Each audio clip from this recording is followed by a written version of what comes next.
చీకటి పడిందంటే ఊళ్ళో లైట్లు అన్ని వెలుగుతాయి, నా కంటిలో లైట్లు ఆరిపోతాయి. నా కర్మ కొద్దీ ఈ వాచ్మెన్ ఉద్యోగం తప్ప వేరే ఏవి దొరకలేదు. రేచీకటి అని చెప్పారనుకో, ఉన్న ఉద్యోగం పోయి బతికే చీకటి అయిపోద్ది. అసలు ఇంతకీ లైట్ వెలుగుతుందా లేదా? అబ్బా, చెయ్యి కాలితే కాలింది, బలుబు వెలుగుతుందని మాత్రం తెలిసింది.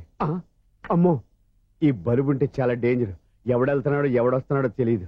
ఈ బలుబు ఆరిపోతే ఎవరు అని అడగొచ్చు. చిన్నప్పుడు ఎప్పుడో కృష్ణాష్టమి కొట్టాను ఉట్టి, ఇక్కడ ప్రతి రాత్రి కొట్టాల్సి వస్తుంది. సూపర్ స్టార్ ఏంటి చెడ్డీ చెప్పుడు లేకుండా లేట్ అయిపోయింది? అమ్మయ్య, ఇప్పుడు ఏదో వచ్చినా పర్లేదు. ఏంటయ్యా సడన్ గా బల్బు ఆరిపోయింది? వచ్చేసారా సెక్రటరీ గారా? బలుబు ఆరిపోలేదండి, పగిలిపోయింది. ఏంటో చీకట్లో సరిగ్గా వినిపించట. చీకటికి వినపడడానికి సంబంధం ఏంటండి బాబు? కాదులే, కొంచెం బాడీ వీక్ గా ఉంది, కాస్త పెద్దగా చెప్పు. బల్బు హై వోల్టేజ్ వాళ్ళు పగిలిపోయిందండి. ఎంత హై వోల్టేజ్ అయితే మాత్రం రోజు ఇక్కడ ఈ బల్బే పోవాలా? అదేదో ఎలక్ట్రీషియన్ నడక వాచ్మెన్ నన్ను అడుగుతారేటి? సర్లే, చీకట్లో నీకేం ఇబ్బంది లేదుగా? ఈ టైంలో వెళ్తుల్లో ఉండడం ఇబ్బంది. అమ్మో, ఏదో కారు వస్తుంది. ఎవరదే? ఏంటయ్యా ఎందుకు గేట్ తీసావు? కారు వచ్చింది కదండి. కారా? ఇది ఇప్పుడు హార్న్ కొట్టాడు, వినపడలేదా? హార్న్ కొట్టాడా? హార్న్ చూడా వినపడింది. బతికించాడు. హార్న్ వినపడింది కానీ కారు కనపడలేదే. అదేనండి, మీ బ్యాక్ నుంచి వెళ్ళింది కదా మారుతి జన. నా బ్యాక్ నుంచి మారుతి జన వెళ్ళిందా? ఎర్ర మారుతి జన కదా. కరెక్టే. అమ్మో, మనకు చెవితో పాటు అవి కూడా ఎఫెక్ట్ అయిందా? ఏం కొంపతీసి? ఓ నాయను. ఆహా, లవర్ బాయ్ ఎంటర్ అయ్యాడు. లవర్ బాయ్ ఎంటర్ అయ్యాడా? ఆడియో అదిరిపోద్ది. ఆడియో కాదు, వీడియో కూడా. అది నాకెందుకు? ఒక దేవత వెలసింది నా కోసమే, ఈ ముంగిట నిలిచింది మధుమాసమే, సంధ్యాకాంతుల్లో నా శ్రావణిలా. సాంగ్ భలే ఉంది కదండి. ఇదేంటయ్యా సాంగ్ లేకుండానే డాన్స్ చేస్తున్నారా? ఎన్నో జన్మల్లోని పున్నమిలా శ్రీరస్తంటూ నాతో అందిలా, నిన్నే ప్రేమిస్తానని. ఒక దేవత వెలసింది నా కోసమే, ఈ ముంగిట నిలిచింది మధుమాసమే. ఈడి ముసల వయసులో ఈ ఇసాత గీతాలు, ఫ్లాష్ బ్యాక్, నెగిటివ్ కటింగ్ వేసుకుంటాం ఏంట్రా బాబు? భగవంతుడా, ఈడు పాజిటివ్ మేము చూసేదాకా మాత్రం ఈయన బతికించవా? ఇదేం ట్రాఫిక్, ఇదేం రోడ్లు, శాంతం బెట్ట, అదేం దుక్కుడు. ముసల్దానా, చావడానికి నా కారు దొరికిందా? నేను చావడానికి చాలా టైం ఉంటుంది, వెళ్ళు. ఏడికే ఉంది పెద్ద కారు.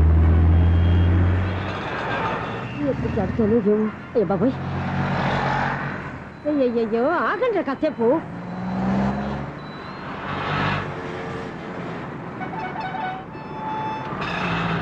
అమ్మయ్యా, గల్లం గట్టెక్కి పిండం బయటపడింది. ఒకప్పుడు ఈ రోడ్డు మీద సైకిల్ కూడా కనపడేది కాదు. మళ్ళీ ఈ రోడ్డు దాటి వెళ్తూ నా వల్ల కాదు. ఎందుకు కాదు?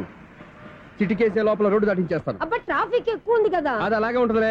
నీకెందుకు? 2 నిమిషాల్లో ఇటు నుంచి దాటించేస్తాను కదా. ఆగరా. ఆగను. అబ్బా, నా మాట వినరా. వినను. నువ్వేమైనా సీతయ్యవా? కాదు, నా పేరు సూర్య. మరి సీతయ్య ఎవడి మాట వినడంటారే? ఆయన బ్లడ్ గ్రూప్ పేర్లే. వద్దరా నువ్వు. నువ్వు అరమ్మక. దింపరా నన్ను. చెప్తే వినరా. ఒరే దింపరా. హ్యాపీనా? నువ్వు ఉండయ్యా బాబు, నాకు ఆయాసం వస్తావు. పర్వాలేదు, నాకేం ఆయాసం లేదు. మీరేం థ్యాంక్స్ చెప్పక్కర్లేదు. ఏమండి, బామ్మగారు పాపం రోడ్డు క్రాస్ చేయడానికి ఇబ్బంది పడుతుంటే నేనే అటు నుంచి ఇటు తీసుకొచ్చాను. మనంతా helping nature, helping tendency. Okay, bye బామ్మగారు. Bye bye. ఓరి వీడి దుంపదగ్గ, నన్ను నిలువున ముంచాడు కదే. ఏమైంది ఐసు, ఎందుకు ఏడుస్తున్నావు? ఏమైంది ఏమిటి? ఎంతో కష్టపడి ప్రాణానికి తగ్గించి రోడ్డు దాటితే ఏదో పెద్ద హెల్ప్ చేస్తున్నట్టు నన్ను ఎత్తుకొని మళ్ళీ తీసుకొచ్చి ఇక్కడ పడేసి హెల్పింగ్ హ్యాపీ అయినా టాటా బై బై అని చెప్పి వెళ్ళిపోతున్నాడు. అయ్య బాబాయ్, ఎంత ట్రాఫిక్ లో మళ్ళీ ఎలాగే నేను రోడ్డు దాటేది? ఐసు, నువ్వేం బాధపడకు, రోడ్ నేను దాటిస్తాను కదా. నేనే the great future film director. రేపు డైరెక్టర్ అయిన తర్వాత సునీల్ వర్మ. బాంబే వెళ్తే సునీల్ బచ్చన్, పాలిటిక్స్ లోకి వెళ్తే సునీల్ కలాం. ప్లేస్ ని బట్టి పేరు, స్టార్ ని బట్టి స్టైల్స్ మారిపోతూ ఉంటాయి. దాసరా రాఘవేంద్రరావు పేర్ల మధ్యన నా పేరు పడే రోజు ముందుంది. అప్పుడు రారా నీ గోల్డెన్ ఛాన్స్ ఇస్తానా? ఛాన్స్ సంగతి ఎవరికి కావాలి? ముందు అప్పు తీర్చు. ఒరే, అప్పు తీరితే మన ఇద్దరి మధ్యన అనుబంధం దిగిపోతా. పోతే పోయింది లేదు అనుబంధం. ఇదే నీ ఫస్ట్ డెసిషన్ కాదు, లాస్ట్ డెసిషన్.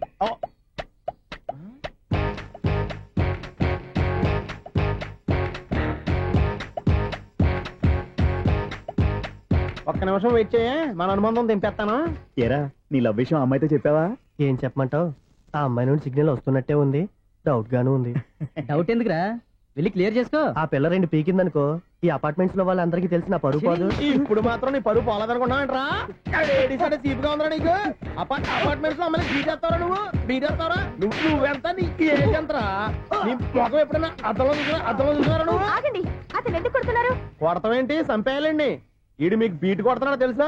ఇందాక నుంచి మిమ్మల్ని చూసి సోల్కొచ్చేస్తున్నాడు. వాడు బీటు కొడితే మధ్యలో మీకెందుకు? నాకెందుకా? వాడు బీటు కొట్టాలని రోజు నేను అక్కడ కూర్చుంటున్నాను. ఈ జిడ్డు మొహం గాడు ఐ లవ్ యూ చెప్తాడనే వెయిట్ చేస్తున్నాను. ఇక లాభం లేదు, నేనే చెప్తాను ఐ లవ్ యూ రా. ఎలా ఉందరా మన డైరెక్షన్? సూపర్. మన స్క్రిప్ట్ రాస్తే తిరిగి ఉండదా?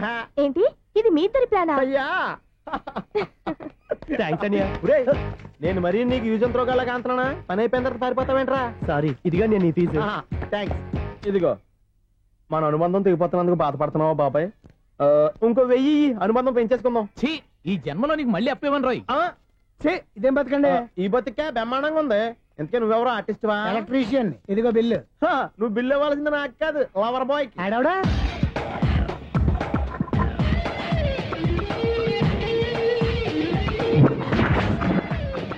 Welcome madam, may I help you? చేసి హెల్ప్ చాలు గాని పెద్ద మోడల్ డ్రెస్ కుడతానని చెప్పేసి ఏంటి ఈ కొండ జతలు వేసుకుని రోజు కుట్టావు? ఈ డ్రెస్ లో మీరు టార్జాన్ సుందర్లా ఉన్నారు. టార్జనా నూర్జనా ఏంటి వెనకాల ఎంత ఖాళీ? వెంటిలేషన్. జాకెట్ కి వెంటిలేషనా? యా, అలా ఉంటేనే వాస్తు ప్రకారం గాలి వెలుతురు బాగా తగులుతాయి. గాలి వెలుతురు తగులుతాయి లేదో నాకు తెలియదు గానీ నేను ఇక్కడికి వచ్చే లోపు 2 ఆటోలు 1 స్కూటర్ తగిలే. ఈ జాకెట్ లో ఉన్న మ్యాగ్నెటిక్ పవర్ అదే. మ్యాగ్నెట్ అని బొంద. ఓకే ఓకే, మీకు అంత ఇబ్బందిగా ఉంటే మోడల్ ఇప్పుడే మార్చేస్తా.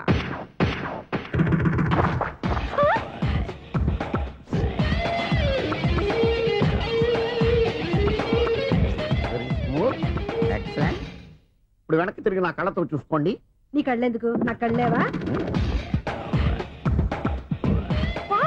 ఎంత చేంజ్? చేంజ్ వద్దు, నోట్లో ఇవ్వండి. షూర్ షూర్, నీ చేతుల్లో చాలా పంతరం ఉంది. చేతుల్లోనే కాదు ఒళ్ళంతా పంతనమే. ఇదిగో ఈ 100 తీసుకో. ఇక మీద ఎప్పుడు నా బ్లౌజులు ఇలాగే కుట్టాను. ఓకే? యా, చూసావా మన టాలెంట్? వచ్చిన ఆడవాళ్ళందరినీ ఇలా మూడేసి అలా పడగొట్టేస్తున్నావు. నీ సూదికి ఇంక తిరగలేదా? కరెంట్ బిల్ అండి. కట్టేసి. నేనెందుకు కడతానండి? నేను ఎలక్ట్రీషియన్, బిల్ ఇవ్వడానికి వచ్చాను. అనుకున్నానులే, కరెంట్ తీగ మీద కాకిలాగా నల్లగా మాడిపోయింటే ఎలక్ట్రీషియన్ అనుకున్నా. ఇలాగే సార్, వినాయక చవితి కదా, కొంచెం ఏదన్నా చేతులు పెడితే బాగుంటుందేమో ఆలోచించండి. చేతిలో అన్న పెడితే ఏం బాగుంటుంది కానీ ఇదిగో ఇది పెడతాను, తీసుకో. లంచం తీసుకోవటం మహానేరం. చెప్పడానికి నువ్వాడరా? అపరిచితుడు. మీ వంద మీరు ఉంచుకోండి, చూడటానికి తీసుకున్నాను అంతే. బాయ్. లంచం ఇవ్వడం కూడా నేరమే. ఇలాగే రాక్కు దబ్బడం నేరం కాదన్నమాట.